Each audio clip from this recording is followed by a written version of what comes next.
Welcome all to K-Drama School. Hello, I'm your host, Grace Jung. I remember last week I said that I was going to learn a new song, or I said I was going to make a new song, but I decided to just play a song that most school children in Korea would know.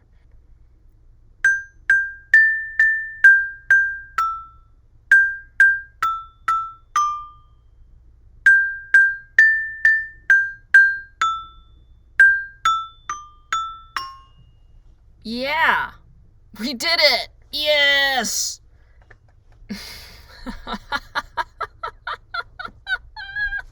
Man, I really need to learn an instrument. You know, I used to date this filmmaker. He was this Korean filmmaker. He made a movie that like did okay, I guess. Actually, no, it was a fucking flop. Why am I defending that? It was a failure, but it had a really big name in it. I will not say who the star actress was, but I will say this: she is one of the top 3 South Korean actresses of that era. Let's say it was 2009. Okay, in 2009, whoever the top 3 Korean actresses were, it's one of them, and he worked with one of those actresses, made an indie film.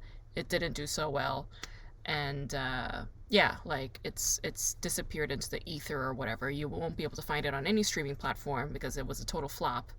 However, the guy was really hot. Like, he's one of these people where I just kind of log into the back of my head if I feel blue, and I'm like, yeah, you know what? Times may be tough, but I did fuck that guy, and that always makes me feel good. That'll always cheer me up. So he's like one of those for me.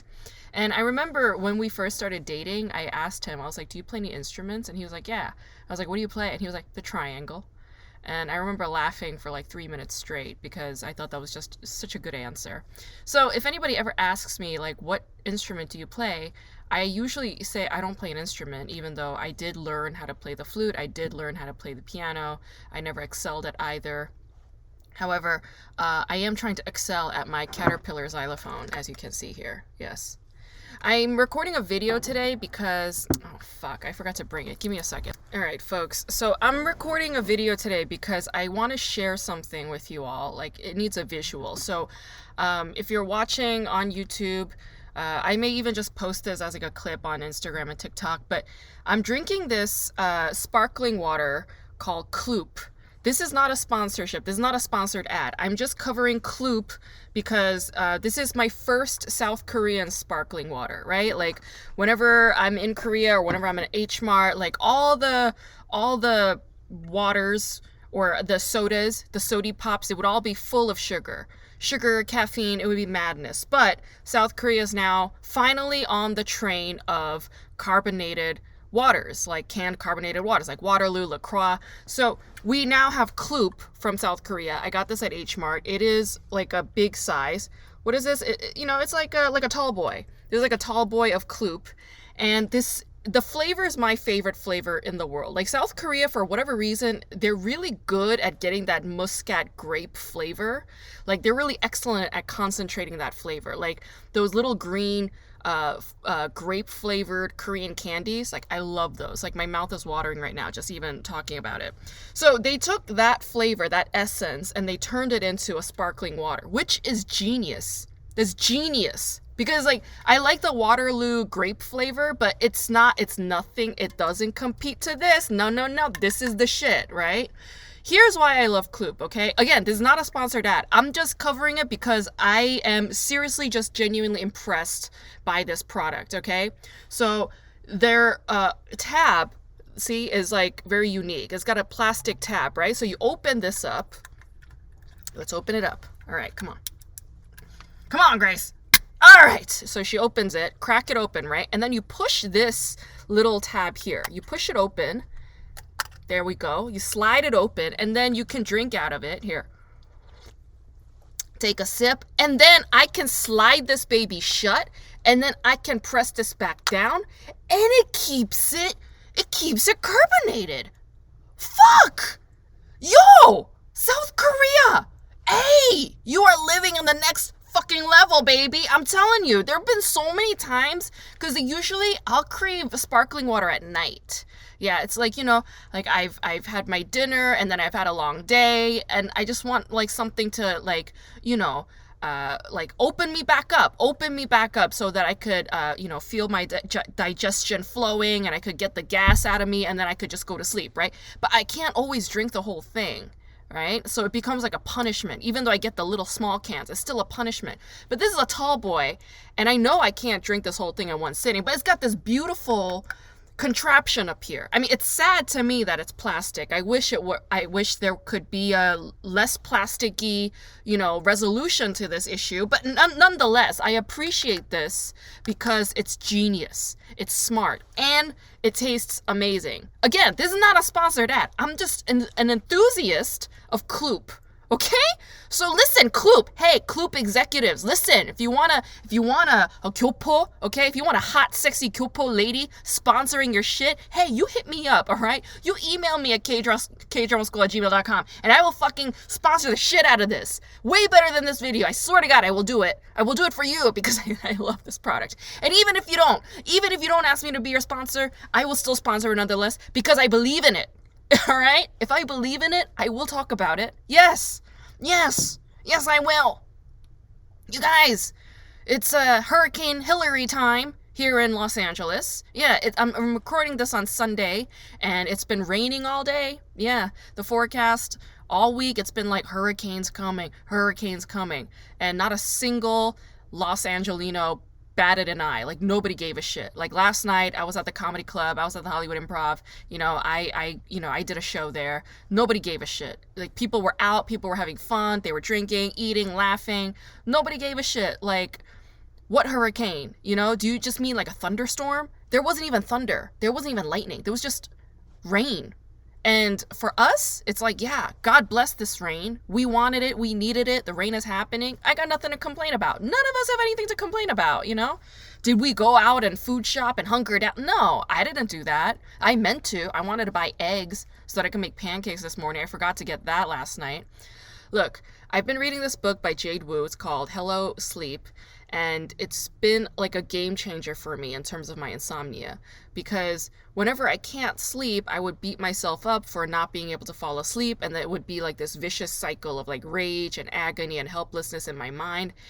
And I realized, like, no, after reading Jade Wu's Hello Sleep, and she's a sleep clinician, she has a PhD in it, she's a doctor, she's qualified.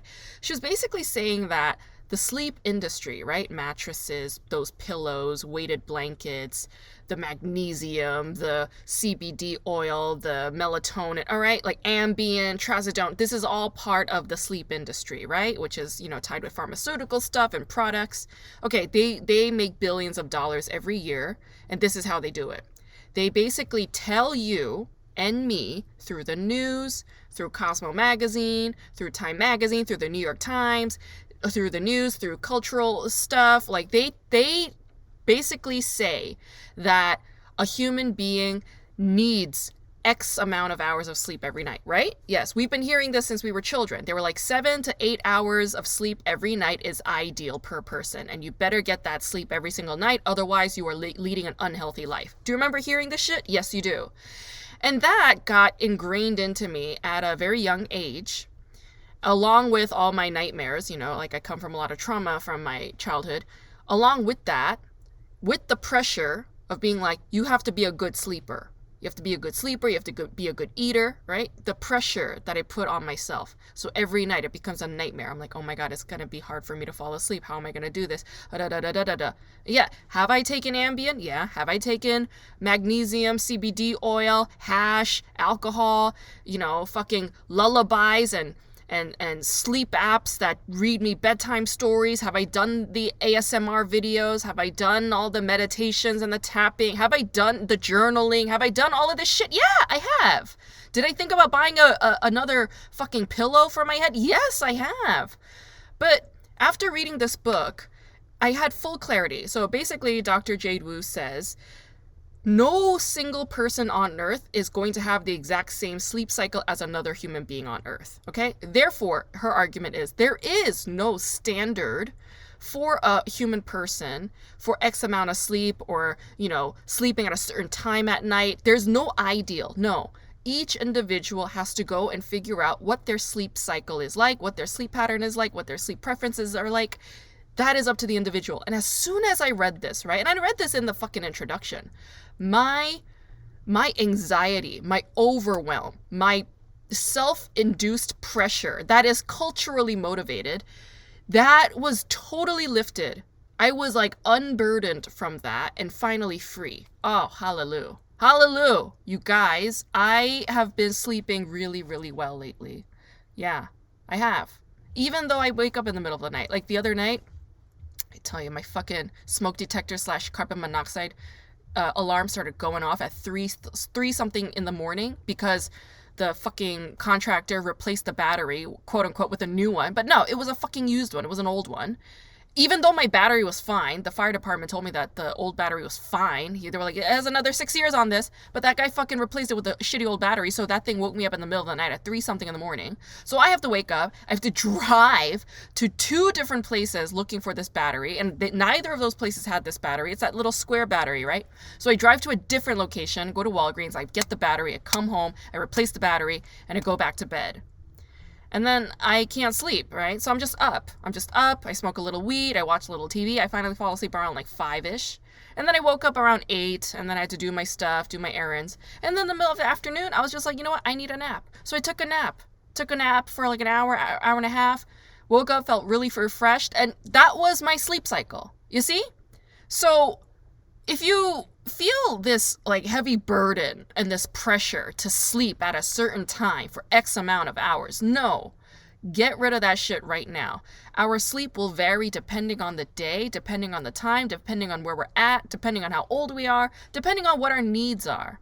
Like this one good comparison was like, she was like, there's an athlete, he's a professional basketball athlete, and he sleeps 12 to 13 hours a night. Okay? Why? Because he exerts that much energy during the day. But if a person does not exert that much energy, if a person has a sedentary lifestyle, if they work at an office where they sit all the time, or if they're at home and they're working at home and they're sitting all the time, do they need 12 to 13 hours of sleep? Absolutely not. She was kind of comparing to like, I mean, those athletes need to drink like, I don't know, 8 liters of water or something per day. But a person who doesn't leave the house and doesn't sweat at all, do they need to drink 8 liters of water? No. So I was just like, eureka. This is like the rule of saying that there are no rules in order to enhance our well-being, in order to be more attuned and in touch with our bodies, with ourselves, and what our needs are in a very idiosyncratic manner. Yeah, that is applicable to sleep, just like it's applicable to recreational drug use, just like it's applicable to exercise or meditation or eating or whatever. However you want to live your life, whatever you need in this moment, whatever you need at this present moment in time, and whatever you think is best for you, you're the one that's in control. You're the one that's the boss, not some fucking magazine, not some journalist who writes for some fucking newspaper where they need to sell ads and products to you. Do you understand? Yes. Fucking anarchy. Yeah. Fucking Kloop. Yeah, Kloop. Let's drink more Kloop. Folks, I had a really fun time performing at the Hollywood Improv yesterday. This is like a last minute thing, so I didn't get to post it on my website or on my Instagram. Actually, I posted it on my Instagram, so if you were in LA and you missed it, I mean, what the fuck, right? And what the fuck is that about? You know, it's like, I try to be nice about being a stand-up comedian. Like when I meet new people or friends, and people always say the same thing. They're always like, oh, when's your next show? I want to come see.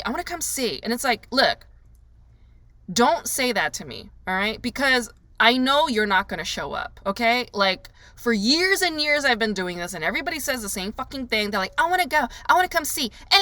It's bullshit. No, if you really want to see, if you really want to come, you would just follow me on Instagram, and then you would just show up, okay? That's what you would do. But no, don't fucking tell me to tell you when I'm doing a show.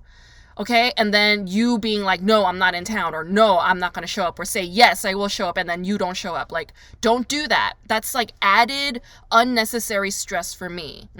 It's building an unnecessary expectation and then leaving me disappointed at the end of the day. I don't need that shit, all right? So don't ask me when I'm doing my next show, and don't tell me that you're going to come to my next show, because I know you're not, you flaky ass motherfucking bitch. Yeah, you could tell that something happened over the weekend, right? I don't really care, though, ultimately. I'm just, I'm just riffing. Folks, I am going to talk about DP Season 2 today. DP Season 2, first of all, what a great show. I mean, I really think that the writer-director of this show, what's his face? Is it Han Jun-hee? Yeah, Han Jun-hee, filmmaker Han Jun-hee. Super talented guy. Very, very talented. The writer, Kim Bo-tong, who wrote the web series and the screenplay, Kim Bo-tong. Yeah, bless you, Kim Bo-tong. I love your work. Keep doing more of your excellent work. I love the message behind it, right? I mean, DP Season 1, DP Season 2, essentially the core message is the same. It's rebel, yeah, dissent.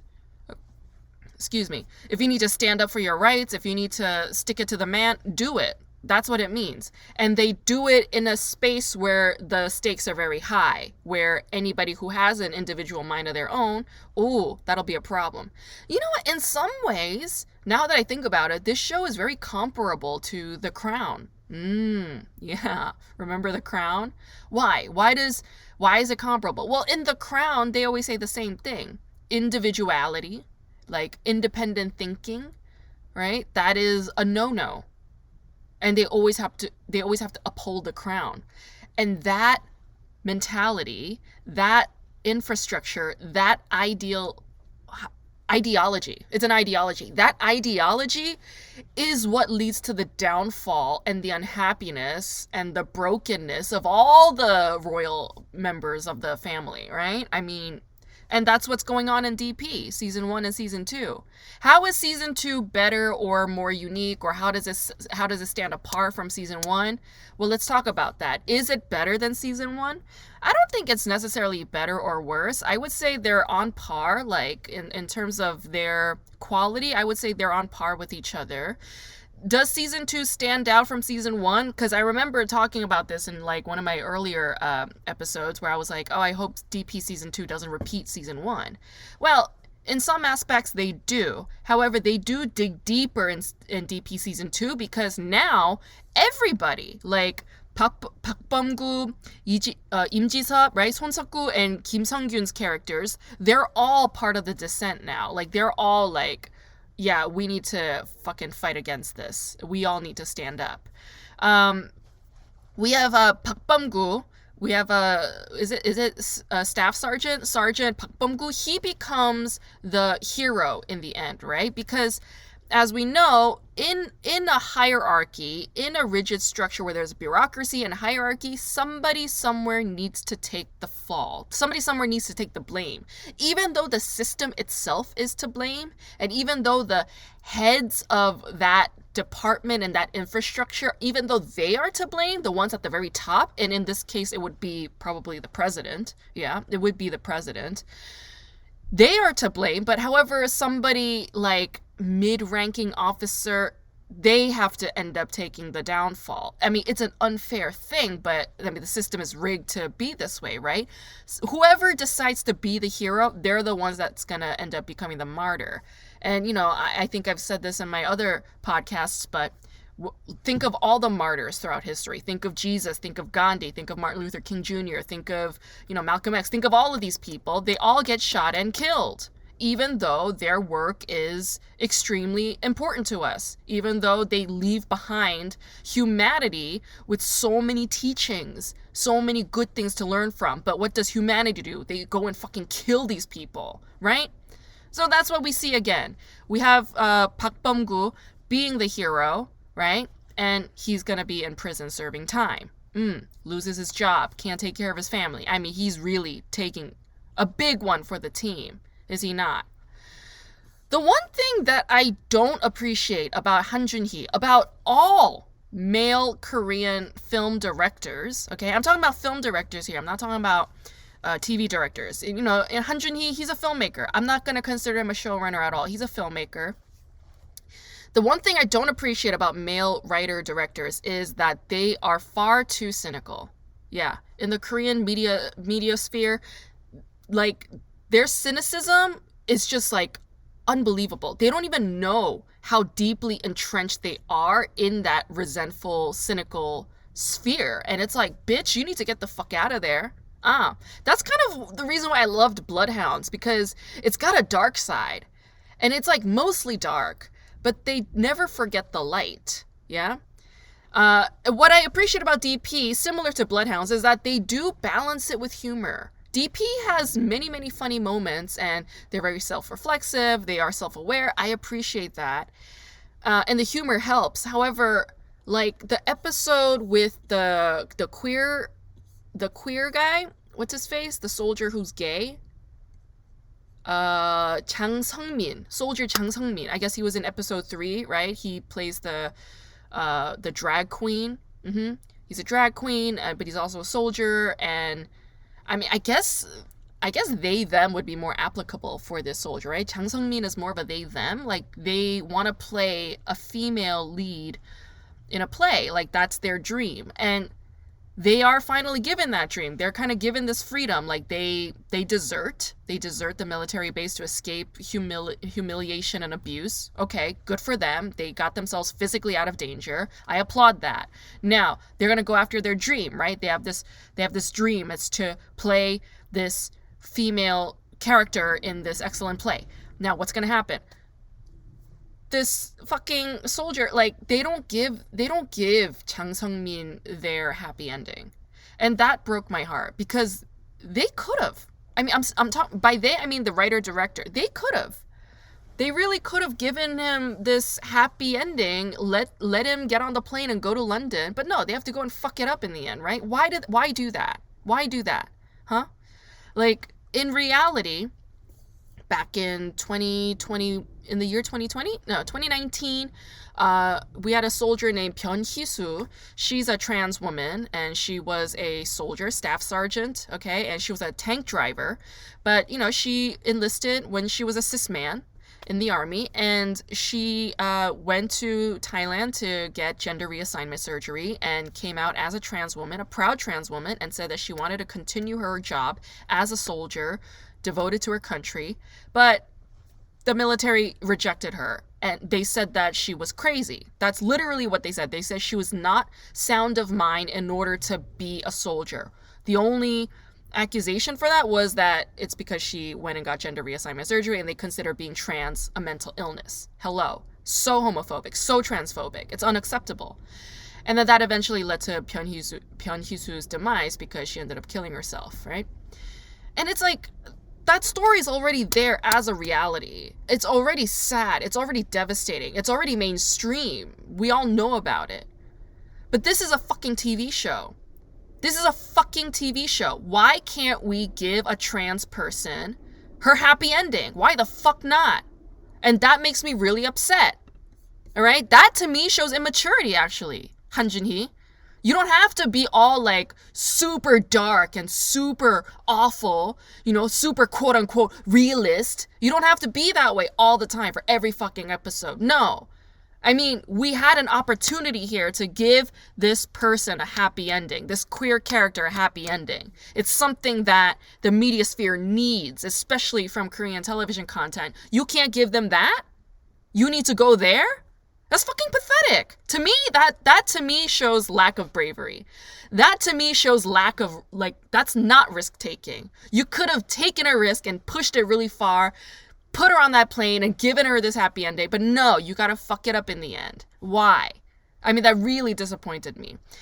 If anything, what this tells me is I really felt for this character. Okay, so in that regard, all right, you guys did well. Han Jun-hee, you did good. You did a good job. Kim Bo-tong, fine. I give you credit for that. You did a really good job convincing me and pulling at my heartstrings, and you got me really committed to this with this trans soldier's character and this trans soldier's happiness. I was really, really committed to that, devoted to that, but you really fucking let me down, and I don't think that's cool. Do I have anything new or else to say about this? The earlier two episodes when Kim Rudy, the soldier who was friends with the other soldier who shot himself in the head, turns out he's alive. I mean, he's like on life support, but he's alive. The soldier that we all thought that died in season 1, turns out he's alive. And then Kim Rudy, who was that soldier's friend, he ended up causing this mass shooting and also deserted. All this drama, right? I thought it was so beautiful the way that the two DPs, Anjuno and Han Hoya, when they were just like fighting literally for seconds or extra minutes to save Kim Buri's life, I just thought that was so moving and so beautiful. Yeah, moments like that definitely showed me the optimism that this show had as a potential, right? Like, oh, like these these men are actually good. These men are actually good people. Like, it's like a moment where you can see their soul, right? It's like, oh, you dear one, you're a precious rarity here on earth, right? And like that, I was so moved by that. I remember like sobbing my eyes out watching them, when they were like filming live and they were like yelling at Kimuri saying, like, oh, we're live, like you have time, like it's okay. Oh my God, that moved me so much. Yes. So, okay, so now I'm like back on board. Now I'm back on board with DP season 2. I think it's a very important show. I think it's definitely a show with a really excellent message. And yeah, it does take a lot of guts and it does take a lot of risk in order to be a revolutionary. Revolutionaries don't sit around playing it safe. Oh, fuck. Let me tell you this story. So this is around 2017. I was dating this guy. He was visiting from Berlin, and he's German dude, and he was at UCLA, and he was living in LA at the time, and, we had briefly dated. But he told me that he went marching after this was 2016, because this was right after the presidential election. So, okay, this was fall 2016. And he told me that he was marching on the streets along with other people in LA to protest Trump's election. And then he said that within like not even an hour, he went home because he realized that if he's out there, he's risking potentially getting arrested and then getting his visa taken away and then getting kicked out of the country. And I was like, oh my God, this son of a bitch is such a fucking pussy. Like, I remember being super turned off at like him overthinking that. And he was like, also like American police scare me. I'm like, you're a white man. You're a German white man. Like, literally, your country was full of Nazis. I can't even believe what I'm hearing right now. Like, if anything, the police would adore you for being German. And you're telling me that you felt like your life was at risk? I mean, oh my gosh.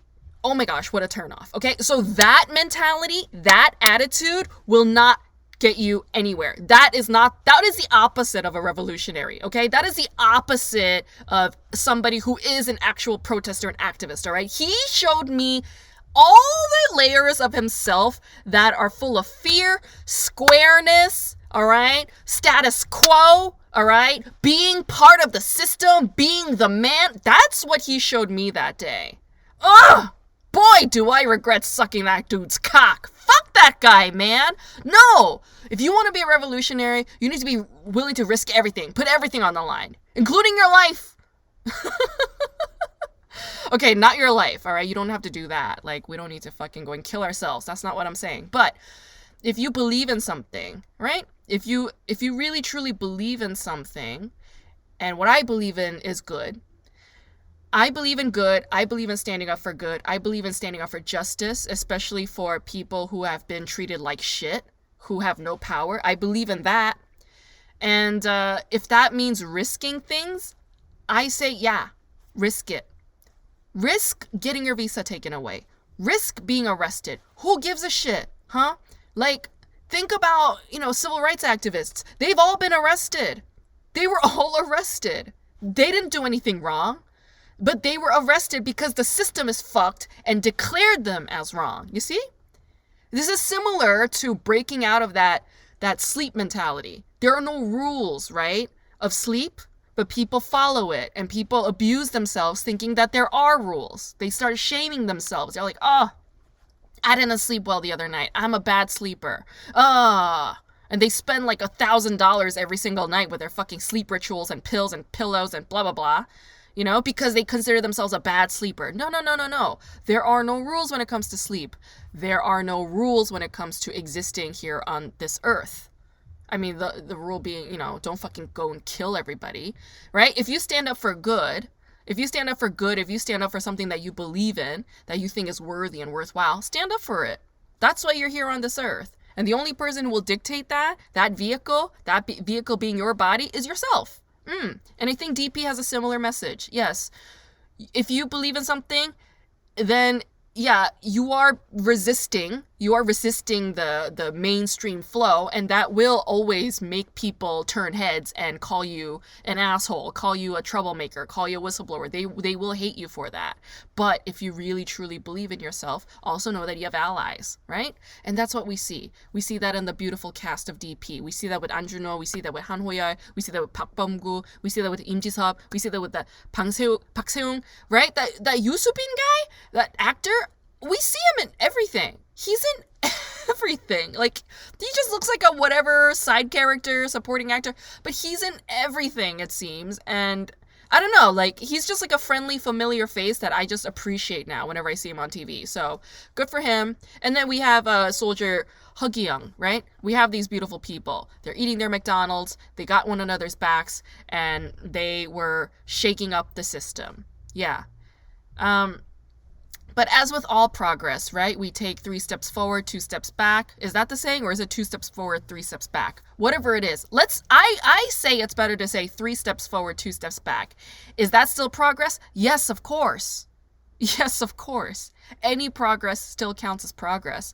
That work doesn't go erased. It doesn't go forgotten. It counts. It counts, and it's remembered. It's recorded. It's documented. So if you are somebody who is a dissenter, if you are a deserter, if you are a whistleblower, if you are a shit stirrer, I believe in you, and I appreciate you, and I appreciated DP season 2 very much. Really good show. And go and check out Kloop. Again, this is not a sponsored ad. I just really love the product.